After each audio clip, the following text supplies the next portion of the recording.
हाँ जी सर, आपके पास यहाँ पर सवाल में ये कहा गया है कि एक आपके पास बेसिकली तो ये रॉड है बेसिकली, तो कैसा रॉड है, तो स्मूथ रॉड है राइट। और ये स्मूथ रॉड में एक बेसिकली तो रिंग तो फंसाया हुआ है और रिंग का मास m है, ठीक है। और वो रिंग से एक बेसिकली जुड़ा हुआ है स्ट्रिंग जिसका की लेंथ है l, और उससे जुड़ा हुआ है एक ब्लॉक ऑफ मास m। अब यहाँ पर सवाल में ये कहा गया है कि system is released from the rest, तो हमें ये बताना है कि find the displacement of the ring when string makes 37 degree with the vertical right.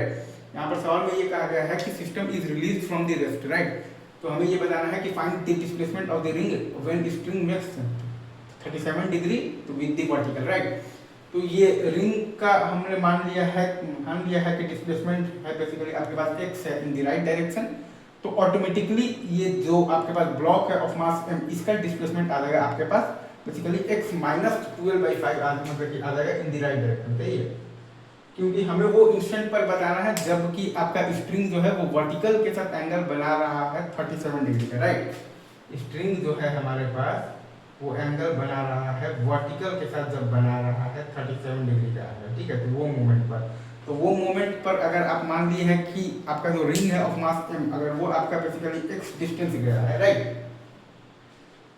तो आपके पास जो ब्लॉक है ऑफ मास m वो गया होगा आपके पास x माइनस गया होगा तो 12/5 in the right direction in the ground frame में ऑब्वियसली आपके पास, तो ये सारा बात हो रहा है राइट।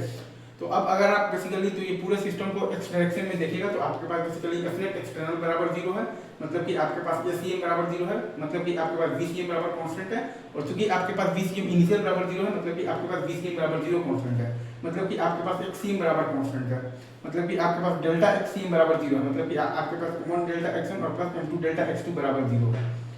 तो वही हम लोग यहाँ पर लगाए हैं कॉन्सेप्ट,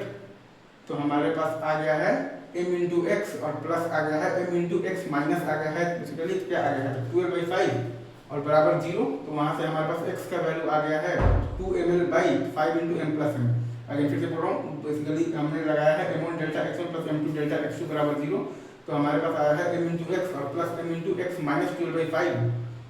और वो आया है हमारे पास बेसिकली क्या आया है बराबर आया है 0, तो वहाँ से हमारे पास x का वैल्यू आया है 2ml/5 into m plus m। मतलब कि अगर आप देखिएगा तो m मास का जो डिस्प्लेसमेंट है वो है आपके पास 2ml/5 into m plus m इन दी राइट, और जो कैपिटल M मास है उसका डिस्प्लेसमेंट है हमारे पास 2ml/5 into m plus m इन दी लेफ्ट डायरेक्शन, सही है। ये पूरा सवाल हो गया,